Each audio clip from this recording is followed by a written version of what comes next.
Bien, je me présente en effet en quelques secondes. Albert Asseraf, directeur général stratégie, études et marketing de JC2Co.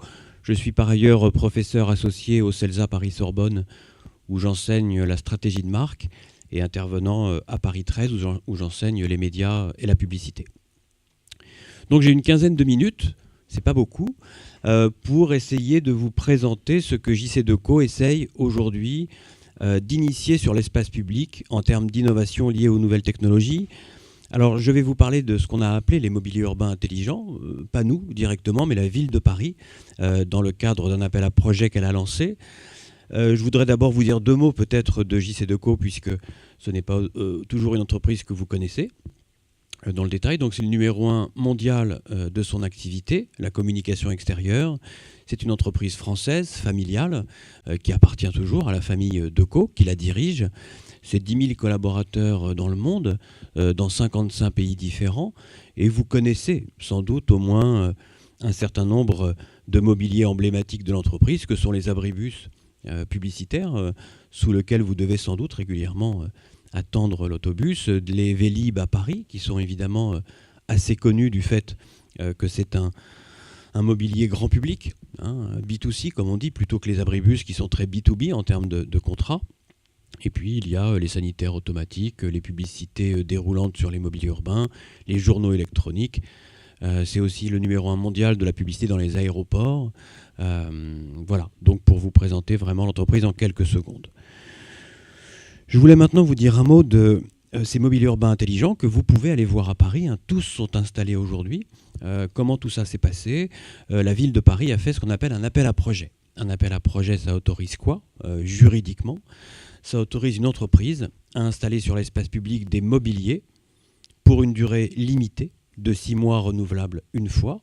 C'est la loi, par opposition à un marché public qui nécessite une mise en concurrence et dont la durée est généralement de 10 à 25 ans. Donc on est ici sur une forme juridique qui autorise de faire des tests sur l'espace public d'innovation pendant une durée assez courte, 1 an au total.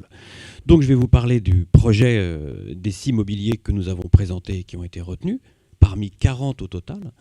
Donc il y a d'autres entreprises qui ont répondu à cet appel à projet. On parlera du bilan et des enseignements et des prochaines étapes, si vous le voulez bien. Alors voilà comment tout ça s'est passé. La ville de Paris, c'est donc le maire de Paris et son adjoint en charge des nouvelles technologies, Jean-Louis Missika, qui souhaite faire de Paris sans doute un des laboratoires au monde les plus importants pour l'innovation sur l'espace public dans les nouvelles technologies, entre autres choses. Et donc la ville a reçu une quarantaine de projets, aussi bien de start-up que de très grandes entreprises mondiales comme JC2Co. En fait, ils ont reçu 60 projets, mais 40 ont été retenus. Et aujourd'hui, une quinzaine ont été installés. Parce qu'entre le moment où les gens ont répondu et où il a fallu, sur l'espace public, installer, il y a eu quelques défections, parce que tout ça est souvent un investissement assez important qu'il est difficile de mesurer avant.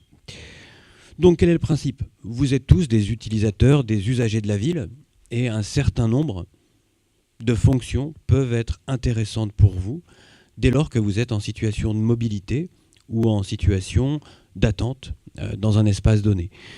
Donc nous avons travaillé autour de qu'est-ce qui peut être de l'ordre de la découverte dans la ville, de l'ordre de l'information, du partage, du travail ou du divertissement. Aujourd'hui, les nouvelles technologies ont totalement irrigué les lieux individuels que sont le domicile, les lieux collectifs que sont les universités, les entreprises.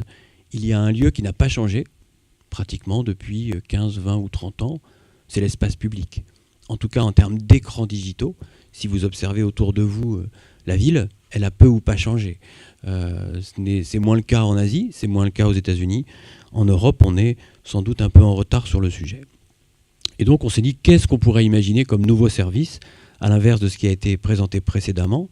Nous, on ne travaille pas sur des outils embarqués, tablettes, smartphones, téléphones, on travaille sur des objets physiques implantés, dont le financement et la publicité.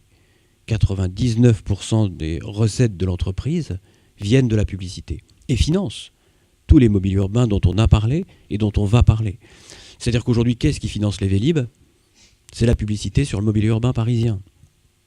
Je rappelle, parce que tout le monde ne le sait pas, que les 15 millions d'euros de recettes par an des souscriptions, des abonnements, vont dans les caisses de la ville, pas dans les caisses de JC2Co. Donc nous finançons tout ça avec les recettes des publicités qui sont sur le mobilier urbain. Même chose pour l'abribus. L'abribus, ce n'est pas vous qui le payez avec vos impôts, c'est nous. Enfin, c'est la publicité qui le finance, à charge pour nous de développer les recettes publicitaires. S'il y a un déficit de recettes publicitaires, c'est de notre responsabilité. Bon, tout ça pour préciser le modèle, parce que tout le monde ne l'a pas automatiquement à l'esprit. Et donc, quand on réfléchit à des nouveaux services sur l'espace public, l'abribus a été inventé il y a une 50aine d'années par Jean-Claude Decaux, c'est-à-dire que c'est lui qui a inventé ce concept, comme les vélos en libre-service sous leur forme actuelle ont été inventés également par la société.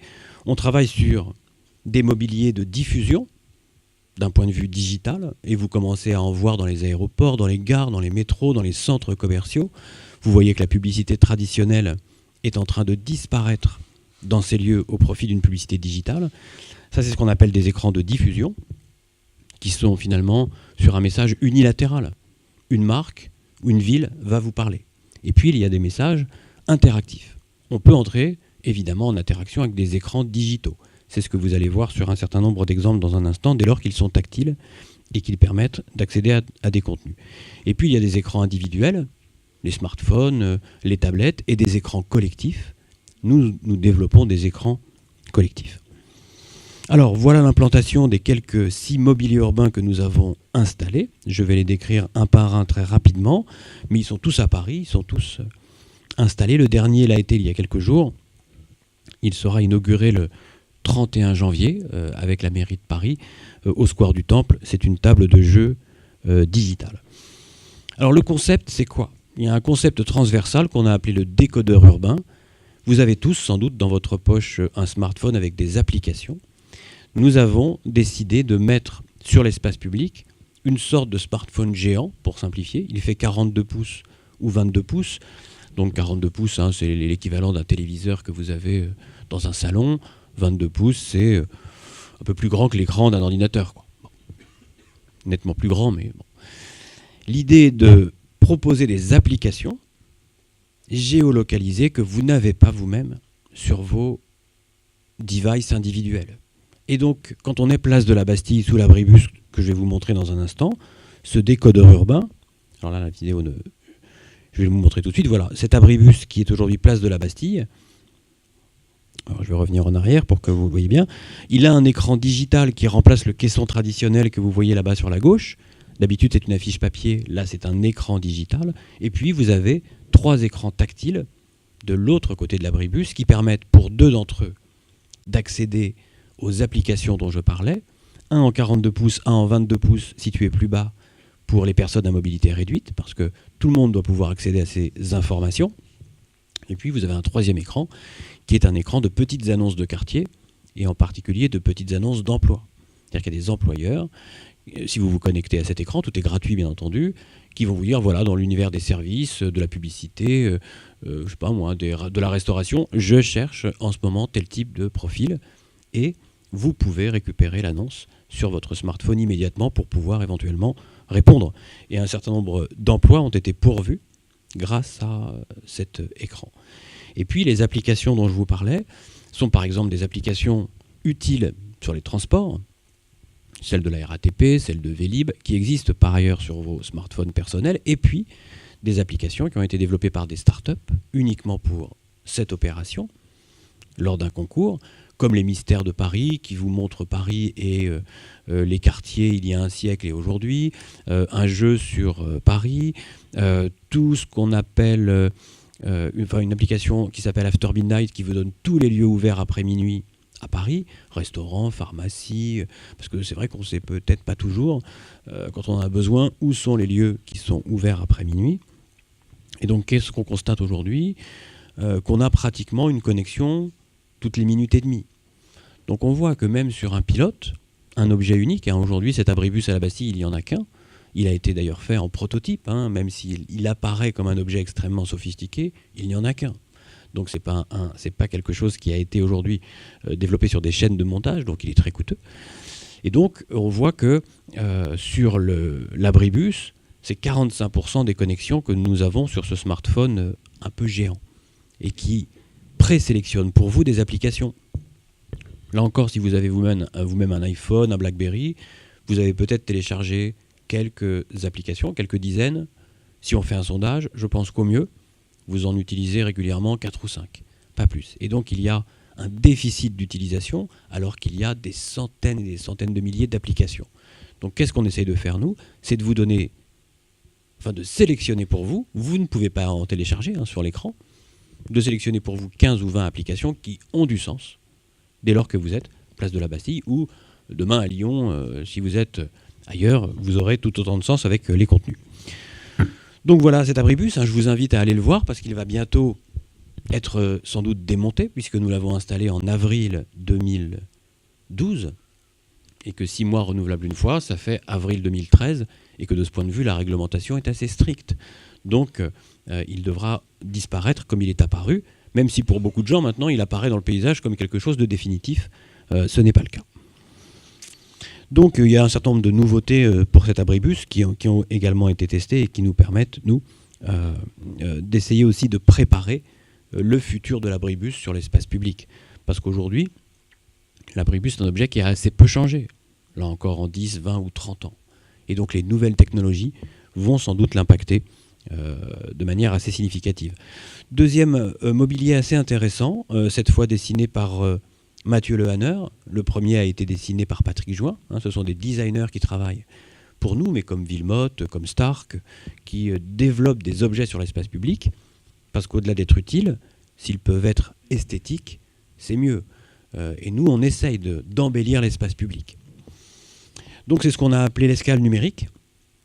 C'est au rond-point des Champs-Élysées. Là aussi, vous pouvez y aller. C'est une espèce de mobilier connecté. Vous avez le Wi-Fi gratuit dès lors que vous approchez dans un rayon donné autour de ce mobilier de quelques dizaines de mètres. Vous pouvez vous installer. Vous voyez qu'il y a des fauteuils. Vous pouvez vous brancher sur l'énergie. Il y a des prises de courant. Ça peut paraître un détail, mais c'est utile parfois. Ou des ports USB pour avoir de l'énergie. Et donc, vous pouvez travailler. Et puis, vous avez de nouveau ce décodeur urbain qu'on va retrouver, mais cette fois avec des contenus associés au quartier des Champs-Élysées plutôt que le quartier de la Bastille qu'on a vu tout à l'heure. Et donc avec un toit végétalisé, là encore. Parce que Paris, nous, en tant qu'observateurs de la ville, qu'est-ce qu'on voit? C'est que pratiquement, il n'y a plus de lieu pour se reposer. C'est-à-dire que si vous voulez travailler à Paris, vous avez peu ou pas le choix, vous devez aller dans un café, quoi. Les bancs publics ont disparu de l'espace public, pour ainsi dire, ce qui n'est pas le cas à Londres ou ailleurs. Et donc on va essayer sans doute de remettre des lieux de repos dans la ville, mais encore faut-il qu'on puisse les financer. JC2Co, c'est une entreprise, et donc elle doit faire des profits pour investir.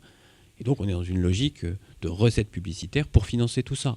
Une escale numérique, là encore, c'est un investissement considérable. Voilà, vous avez même Monsieur Decaux, père, le fondateur de l'entreprise, qui a essayé le siège, Jean-Claude Decaux lui-même, qui a aujourd'hui 75 ans, mais qui veut toujours voir les innovations de l'entreprise, même si maintenant ce sont ses fils qui dirigent. Et donc il s'étonnait qu'il n'y ait pas de glace autour de cet objet pour dire pourquoi finalement il n'y a pas de glace et ça ferait un très bel abribus. Donc on a essayé de lui montrer que c'était autre chose qu'un abribus, mais c'est pour vous dire que tout ça l'intéresse toujours de manière très, très concrète. Alors par exemple, là où à la Bastille on voit que l'application la plus consultée c'est les mystères de Paris, parce que les gens s'intéressent beaucoup à leur quartier et à son histoire, sur les Champs-Élysées c'est l'application Vélib qui est la plus utilisée parce qu'il y a beaucoup de touristes et qu'eux ont besoin d'une information immédiate sur les transports. Oui, exactement, c'est aujourd'hui en 3 ou 4 langues et on se dit que demain sans doute qu'il en faudra 6 ou 7 avec le russe, le chinois, parce que il faut s'adresser, là encore, au plus grand nombre.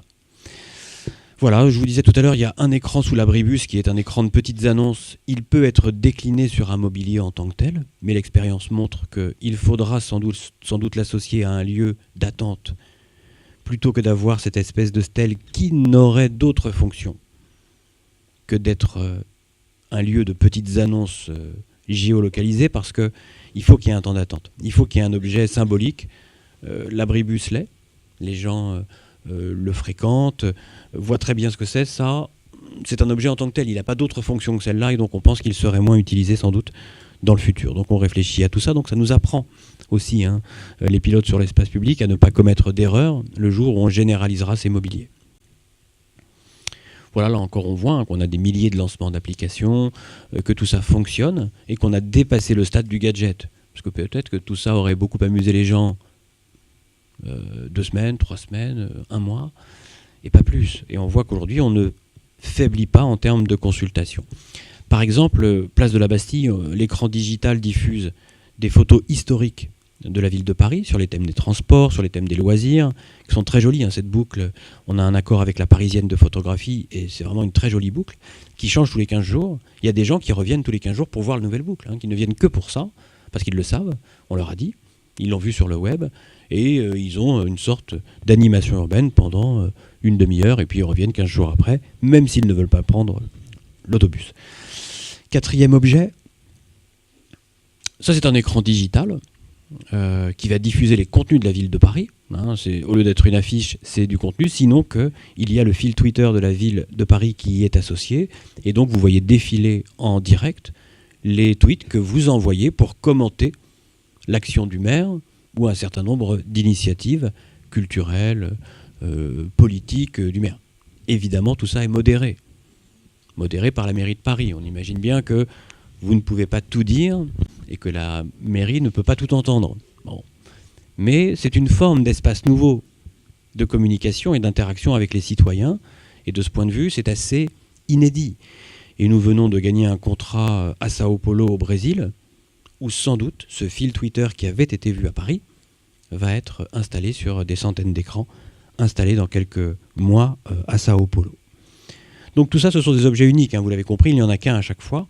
Et voilà la table dont je vous parlais qui va être inaugurée dans quelques jours.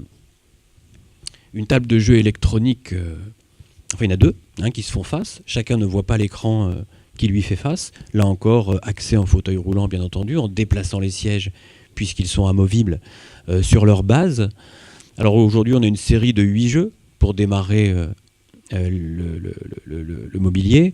Au fil du temps, on va incrémenter des nouveaux jeux. En fait, c'est le jeu d'échecs du Luxembourg ou de Washington Square dans sa version moderne et électronique. Maintenant, est-ce que les gens vont l'utiliser ? On va voir. À quel type de jeu ils vont jouer ? Est-ce qu'ils vont jouer seuls contre quelqu'un ? Et puis, est-ce que tout ça va résister ? Parce qu'à un moment, il faut se dire les choses.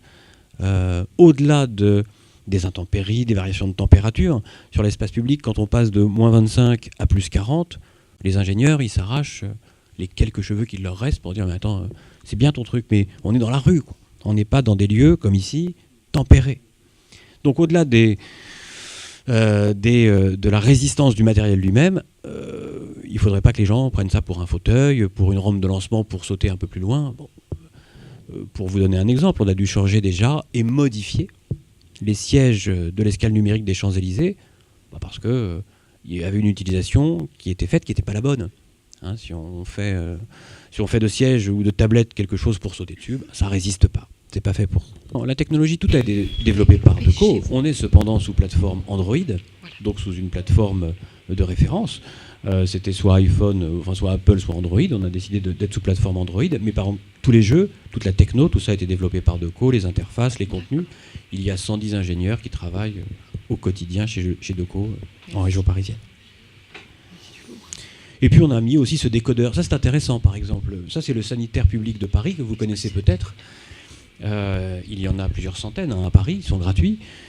Et on a mis un décodeur urbain dessus en 22 pouces. On le voit à droite du plan, papier. Il n'y a pratiquement pas d'utilisation. Parce que les gens n'associent pas le sanitaire à un lieu d'usage des nouvelles technologies. Sur l'abribus, il y en a beaucoup. Sur l'escale numérique, il y en a beaucoup. Sur les sanitaires, il n'y en a pas. Ou très peu. Donc on voit aussi que l'objet a du sens en termes d'utilisation. Donc on voit que les consultations sont un peu moins efficaces. Alors prochaines étapes pour nous, pour une entreprise comme JC Deco, qui en quelque sorte essaye d'inventer pour vous les services de demain. Parce que ce qu'on fait, finalement, si vous n'avez pas d'usage, nous on échouera. Et les villes diront, votre truc ça marche pas, les gens n'en veulent pas. Et donc on est obligé, et c'est normal, de partir de vos attentes. Et donc pour nous, les prochaines étapes, c'est d'essayer d'améliorer toujours les contenus qu'est-ce que vous attendez sur l'espace public? Ça va pas de soi, parce que vous nous dites souvent, mais attendez, moi j'ai bien mieux sur mon smartphone, donc je vais pas aller place de la Bastille voir un truc quand je suis ici à Saint-Denis et que j'ai la même chose, certes en plus petit. Donc il faut qu'on soit assez bon là-dessus. C'est bien sûr d'évaluer ses attentes précisément. C'est de voir tout ce qu'on commence à observer dans le monde comme initiative de ce type. Il y a beaucoup d'initiatives sur les écrans tactiles, des écrans, ce qu'on appelle des directories, des écrans pour se repérer dans l'espace de manière électronique, pour savoir où on se situe, qu'est-ce qu'il y a dans l'environnement immédiat, qu'est-ce qu'il faut voir, fréquenter, connaître. Et puis, là encore, est-ce que les villes vont nous dire, nous on est prêts, par un marché public, à développer ce type d'objet, ou est-ce qu'il y a des résistances? Parce qu'il y aura des résistances sur la consommation de ce type d'objet, sur leur résistance sur l'espace public, sur la table play. Il y a peut-être des parents qui vont nous dire, attendez, les enfants ils sont toute la journée devant les jeux vidéo, vous n'allez pas en plus nous mettre des jeux vidéo quand on les amène au jardin public. Bon, donc il faut aussi que nous on soit en phase avec ce que les gens attendent ou ce que les gens souhaitent. Voilà, j'ai essayé de faire dans un timing assez court, pardonnez-moi. Je ne sais pas si vous avez des questions. J'ai vraiment une question. Vous avez parlé de l'importance de la publicité et finalement, dans ce que vous avez testé, il n'y a pas de publicité enrichie, interactive spécifiquement. C'était nécessaire parce que la demande était une demande publique, puisque c'est dans le cadre d'un rapport avec la ville. Mais est-ce que vous avez fait des prototypes de télévision, publicité enrichie, interactive? Donc une réponse en 2 temps. Vous avez raison sur la première partie de votre question, c'est que la ville ne nous a pas autorisé les tests publicitaires, puisque dans un cadre juridique qui était celui de l'appel à projet, ce n'est pas possible. Sinon, il aurait fallu faire de nouveau un marché public et c'était très compliqué. Donc pas de publicité sur tous les mobiliers que vous avez vus ou que vous irez voir dans la vraie vie. En revanche, évidemment, nous on a un certain nombre de choses dans les cartons pour financer tout ou partie de ces mobiliers. Je dis bien tout ou partie. Parce que peut-être que la publicité géolocalisée, des commerces de proximité, etc., ne couvrira qu'une partie des coûts. Et donc ça veut dire que soit il y a ensuite un financement public, soit on a de la publicité sous une autre forme, sur des mobiliers plus traditionnels, comme avec Vélib. À Paris, Vélib n'est pas publicitaire. Les vélos ne le sont pas. À Marseille, ils le sont. À Mulhouse, ils le sont. Ainsi qu'à Toulouse. Sur les carters arrière. Chaque ville décide de la nature de son marché public. Voilà, parce qu'on a fait réfléchir nos étudiants à des scénarisations de publicité interactive, puisque vraiment, on a vraiment le sentiment que la publicité mute et qu'elle est quand même souvent à la base après d'autres types d'usages. Donc on voit bien l'économie qui s'opère. Et je vous remercie de l'avoir précisé à l'introduction, parce que c'était vraiment très, très important. Donc dans quelle mesure, par exemple, peut-on, nous, laboratoire de recherche, travailler sur ces questions-là avec une structure comme la vôtre? Est-ce que c'est envisageable? Est-ce que vous le pratiquez? Comment vous faites?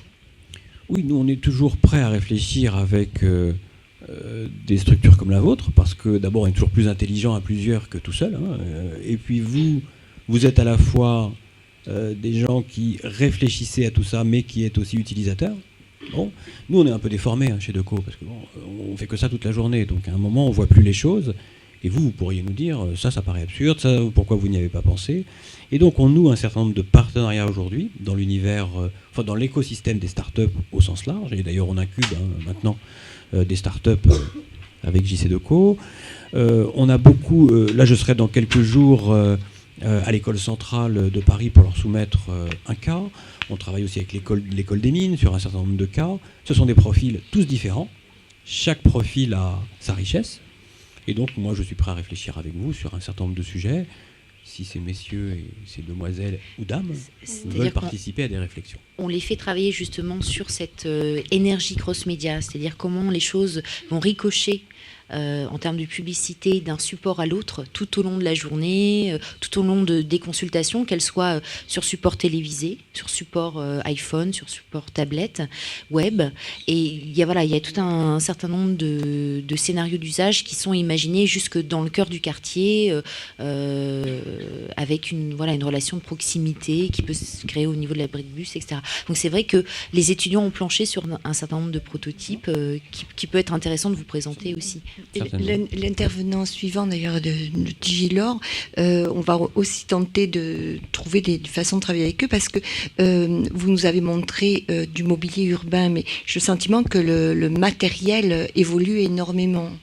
Et le matériel, enfin les vitrines intelligentes, tout ce qui peut être de l'ordre de la tactilité. Est-ce que vous avez testé les différents matériaux? Est-ce que vous avez déjà un point de vue là-dessus? Bon, nous, dans le cadre de notre laboratoire, on voudrait effectivement voir ce qui sur la durée peut être pertinent, comment l'utiliser de manière un petit peu diversifiée, associer finalement la question de l'innovation technologique à l'innovation d'usage et aux questions de synergisation interactive cross-média. Donc, est-ce que cette question-là, vous la posez? Parce que c'est certain qu'on ne peut pas avoir le même type d'interactivité avec un support qui ne le permettrait pas. Et on a le sentiment que si la publicité mute, elle mutera vers beaucoup plus d'interactivité avec le passant, et avec tous les systèmes de profilage des individus qui l'amèneraient à consommer. Donc on voit bien cet écosystème, au fond, mais dans une complexité, parce qu'il faut articuler des paramètres divers qui vont du matériau lui-même jusqu'au profilage de la publicité, parce qu'on a vraiment le sentiment que c'est vers là que ça va aller. Oui, c'est juste, mais c'est tout l'enjeu. C'était une première mondiale, cet appel à projet, c'est-à-dire que jamais aucune collectivité dans le monde, et on travaille avec 3600 villes dans le monde, n'avait lancé un appel à projet, c'est-à-dire un cadre juridique qui nous permette, nous, de tester pendant un temps donné des innovations sur l'espace public. Dans les lieux privés, on est très clair. Tout ça fonctionne parfaitement dans les aéroports, les gares, les métros, parce qu'on est dans des lieux, sécurisés, qui sont fermés un certain temps la nuit et donc peu fréquentés ou pas fréquentés, et où la température est sur une échelle assez courte. Là, c'est vrai que sur des mobiliers comme les Vélib, je ne dirais pas ici publiquement combien de Vélib disparaissent chaque jour.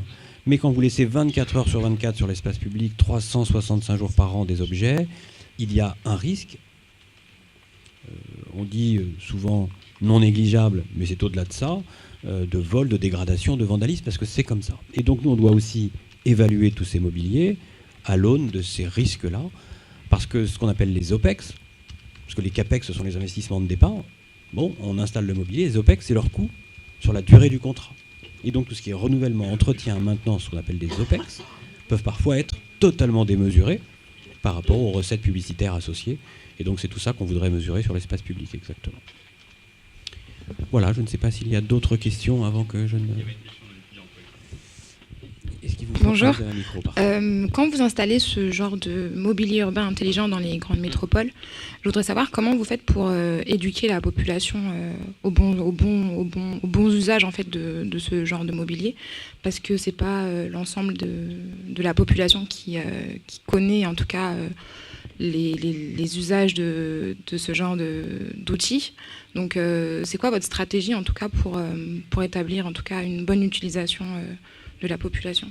Mais, le sens de votre question, c'est comment on les éduque ou comment on les informe, pour être sûr de les deux, comment on les éduque et comment on les informe. D'accord. Alors, l'éducation n'est pas de notre mission et de notre responsabilité. Nous, notre entreprise privée, notre mission n'est pas d'éduquer les gens, même si on regrette parfois toujours tous les comportements qui ne sont pas compatibles avec l'immobilier. Moi, une des frayeurs de ma vie, mais j'en ai tous les jours, donc... c'est quand l'abribus de la Bastille venait d'être installé et que Jean-Luc Mélenchon a décidé de faire son meeting place de la Bastille. Je me suis dit, c'est le plus mauvais choix. Mais en même temps, c'est une bonne manière pour nous de voir si ça résiste à des manifestations, à des gens qui vont monter dessus, qui vont agiter des drapeaux. Et je rappelle qu'après, il y a eu le président de la République qui a fait, le 6 mai de mémoire, sa soirée où il avait remporté les élections. Tout ça a résisté. Donc pour nous, c'est très bien. Mais les éduquer, c'est pas notre sujet. On compte sur la citoyenneté des gens et en quelque sorte on fait avec ça. Bon.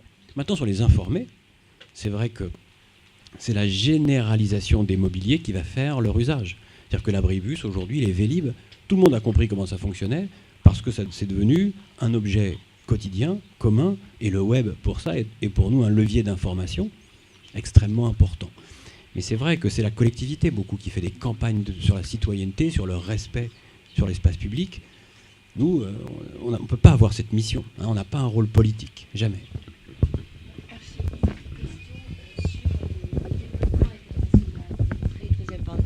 Au niveau international, nous travaillons beaucoup avec la Chine, Shanghai bien sûr, Pékin, mais aussi le Wuhan, qui est un peu la vallée de la fibre optique de la Chine et qui a été reconnu comme grand testeur des smart cities pour la Chine. Là, est-ce que DECO est très implanté, hein, c'est vraiment manifeste apparemment aussi dans le Wuhan. Est-ce que vous avez une stratégie avec eux pour tester des choses à peu près équivalentes, bien sûr, mais adaptées à leurs préoccupations spécifiques avec eux? Non, parce qu'on a une stratégie dans l'entreprise, puisque vous mentionnez la stratégie qui est de toujours, dans un pays donné, tester des mobiliers et des usages avant qu'ils ne trouvent éventuellement leur place dans tous les autres. Donc on le disait, 56 pays dans le monde, la France ne représente plus qu'un quart du chiffre d'affaires de l'entreprise, et la Chine, JCDecaux y est numéro 1 également, voilà. Et sans doute que l'Asie passera à court terme devant la France en termes de chiffre d'affaires. Ça va très vite. Bon. Et donc ce qu'on est en train de faire ici en France, si on le réussit, à ce moment-là seulement, on l'exportera en quelque sorte dans les pays qui seront intéressés. À l'inverse, on n'a pas les ingénieurs, les ressources internes en Chine pour pouvoir développer ce type d'innovation. Donc on le fait dans les pays où on a la structure, France, Angleterre essentiellement. Parce qu'on s'est aperçu effectivement que les éditeurs étaient très demandeurs finalement de scénarios à la fois qui étaient plus publicitaire que ce qui a été mis en œuvre sur Paris, hein, qui était directement lié au contenu éditorial de leur journal. En l'occurrence, il y a un journal qui a le monopole, en quelque sorte, dans la région, et par ailleurs, qui est intéressé à voir comment pouvait se développer de la publicité d'un genre nouveau, au fond. Hein. En tant que laboratoire, puisqu'en fait on a un programme de recherche, un laboratoire là-bas, et en fait on imaginait pour eux ces scénarios d'usage avec les entreprises. Voilà. Alors après, on peut nous créer le contact entre vous, JCDecaux Asie, pour travailler sur d'éventuels projets, puisqu'on est à Singapour, au Japon, en Chine. Bon. Maintenant, c'est vrai que les ressources technologiques sont à Paris. Oui. C'est parfait. Bon, merci. Ouais, je ne sais pas si tu as eu la réponse. D'accord, parfait. Juste peut-être simplement par rapport aux annonceurs qui s'intéressent peut-être sur ces choses que tu as présentées, les annonceurs les plus susceptibles de financer ou de cofinancer, c'est qui ? Est-ce qu'il y en a déjà ? Il y en a déjà, non, parce que d'abord, c'était pas publicitaire, et deux, on va les démonter. Donc nous, on ne veut pas créer en quelque sorte une appétence pour un nouveau support si on n'a pas la certitude d'avoir un premier contrat. Parce que peut-être que pour certains d'entre eux, vous les aurez vus dans le cadre de cet appel à projet et plus jamais parce qu'on n'aura pas trouvé le modèle économique. Hein, s'il n'y a pas de modèle économique, on ne développera pas ces mobiliers. Nous, on n'est pas sur des délégations de services publics. Hein, c'est pas des DSP, c'est pas financé par la ville. Et donc il faut qu'on trouve un modèle financé par la pub. Bon. Donc si on trouve pas... si on n'est pas assez smart pour retrouver, ça veut dire qu'on ne les développera pas. Donc, avant d'aller chercher des annonceurs, il faut qu'on soit sûr d'avoir trouvé le modèle et que des villes soient intéressées pour les développer en grand nombre. Merci. Bien, s'il n'y a plus de questions, je vous remercie pour votre attention. Et puis à bientôt, peut-être. À bientôt, merci.